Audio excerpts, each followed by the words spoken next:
And the minute we need to have, and Mr. Morris is there, and we need to have a call, everybody ready that if we see a dumpster in front of Mr. Morris's house, we're going to have 50, 100 people there that morning and make that bailiff deal with a crowd of people and not just Mr. Morris. And I think we can win this case. But I would at least make those proposals that we do a rally Thursday at 5, then pack the courtroom, and then after that we'll take the next step and do the national email blitz right now to get the word around all over the country. And we'll have something out on the moratorium, to everybody by Monday about this, so people can start making those calls and doing the emails. In the several cases we've had, these CEOs are very sensitive to this because the banks, people hate them banks. And when they start getting blitzed, don't think they don't make any attention. One case where with Belva Davis, the president of Aquin got so freaked out he started answering the emails, and we won that case. And Vanessa said, even for someone in Western Michigan we didn't even know,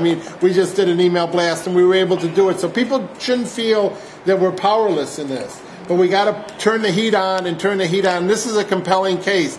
Mr. Morris, I believe his wife is ill. She has cancer. This is ridiculous to toss two seniors out in the street when they're going to get less money from that home than he's already paid on that home is criminal. And we need to get the word out and put the pressure on. And so anyway, I would make those two proposals and like to put them to people to support them who can come out on a Thursday afternoon. I didn't know election time was coming up because I will work to get her out of the office. Because don't play me cheap, because back in the early days, Chief Judge Hurley White, I had a case with the police department. I sued him, and I won my case, and Frank Kelly was trying to get her off out of court. She didn't even cancel or nothing like that. And she said, well, I messed up. They don't want me in the office. I went out myself, one person, and I can prove it. And I spent my own money to get in the office. And what happened is the honest person that she came in second. She was shocked. Her secretary saw this, and she said, "Come in my office." She went to write out a check. I said, "I don't want no money." I said, "That's what I'm here for." So don't think I can't make a difference. I didn't know she running again. Okay. I will be trying to get her put out. All right. Why we are here today? He was talking about his client Belva Davis. Jerry appealed every place he could appeal. And lost every time. All the way up to the court. We had a doggone rally out in front of Miss Davis' house. City council, now we call him Councilman Watson too. Councilman Watson was there, all kind of other council people, etc., etc. It wasn't until court didn't mean nothing. They wouldn't listen to Jerry, and I think Jerry got about 2 steps better than me. At least he's not black. He really ain't trying to listen to me. They weren't trying to listen to him.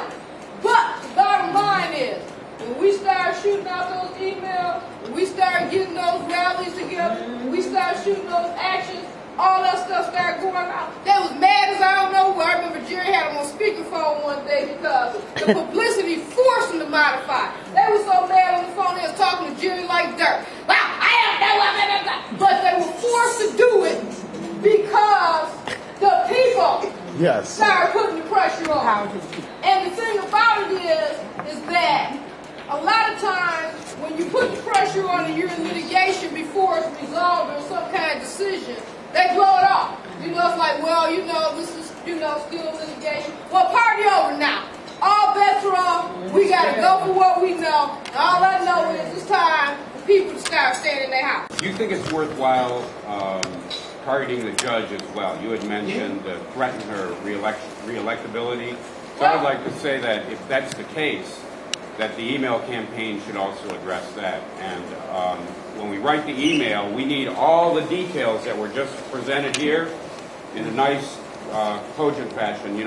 All the things about how long you've had your house, the fact that your wife is sick and ill, all the details about Jerry and I will put it together and give a little summary of the case. Okay. Because this is how we want to do this with the judge. Jerry will know.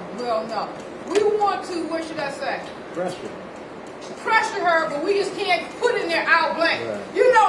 She out her mind. You just can't do things like that. You can't just say it. But we can. We can. You can. We can. We can put in there, she's the judge on this case. After the summary disposition hearing, observers Notice she does not allow the planners council to speak. You know, things of that nature. Putting the whole, Jerry and I'll get that together. That's not a big deal. Okay, can you also get for the bank, Barclays, Home Ec, and everybody else involved in the chain, get all their phone numbers, emails, and faxes. Some people want to do faxes. And also, are you allowed to put the judge's contact information in there? Can people I don't know if we correct? can do that because Is that, you can't. but we can't call the court and make demands. We can't write letters. We can't write emails and make demands on the court. You're saying we're going outside of the box, right? Yeah, but we try not to get locked up either. We're the ones doing it, not you. This won't be coming from the lawyers. I know, but I'm saying, Jerry, how far you think they can go? Because it's separate rules for things that consider to be a threat against the judge. You guys are familiar with Reverend Pigney. Oh, yeah. All he said was, Reverend Pigney never did charge. All he said was the judge made some crazy ruling. And he said, God will get you for this, or God will give revenge. And he went to they prison. locked him up for 2 years.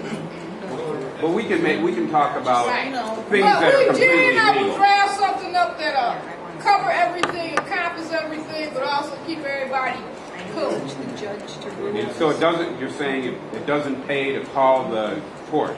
No. It doesn't pay to call anybody. Can't you- in the You judicial call system. the Judge's office? now that you may be able to do. Like I said, Jerry and I will get something coherent together.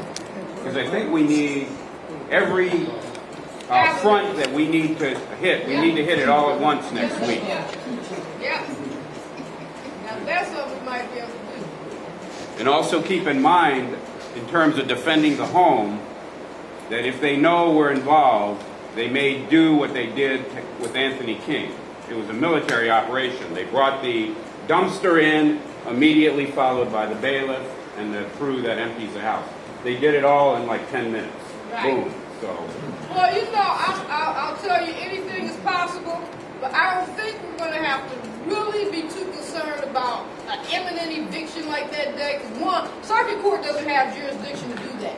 Mm-hmm. And I just, as nutty as she is, I don't see her going that far because that's a definite violation. But like Mr. Morrison, she's not to be trusted. As bad as this judge is, people shouldn't underestimate the public heat that can be put on. This was the same judge who was the judge on one of the tenant cases when we went to the building. And because she felt a lot of pressure, she actually forced them to pack the courtroom. We packed the courtroom, and the media was there. Right. And under that pressure, she actually forced the building to negotiate a solution with the people. So we don't need to make the judge right now the enemy. We want to put the pressure on the judge, because the other thing, we'd have to make them all. It's gone up to the Court of Appeals and the Michigan Supreme Court. So they're all no good. But in this case, we want to put the pressure on the judge. And what we want this judge to do is order the Home Ec to sit down and negotiate a resolution of this case where Mr. Morris can stay in his house. And I think we need to put the pressure on her. So I think, and whether we do phone calls, Judge, we can think about that. But that should be the tone. I mean, right? And I think our tone right now should be that we are asking this judge to do the right thing, no matter what the Supreme Court ruled. And the right thing is that he should be in his house. And this should be resolved, and the parties need to sit down and work it out so Mr. Morris stays in his house. And we shouldn't feel, as bad as this judge is, that she doesn't feel the heat of this right now too. Because she felt the heat. Bob Day was the lawyer there, and we organized the tenants to come, and she felt the heat then. And that's not putting it. We know what don't forget, she didn't feel the public pressure the last time we were there. So anyway, I would definitely say that.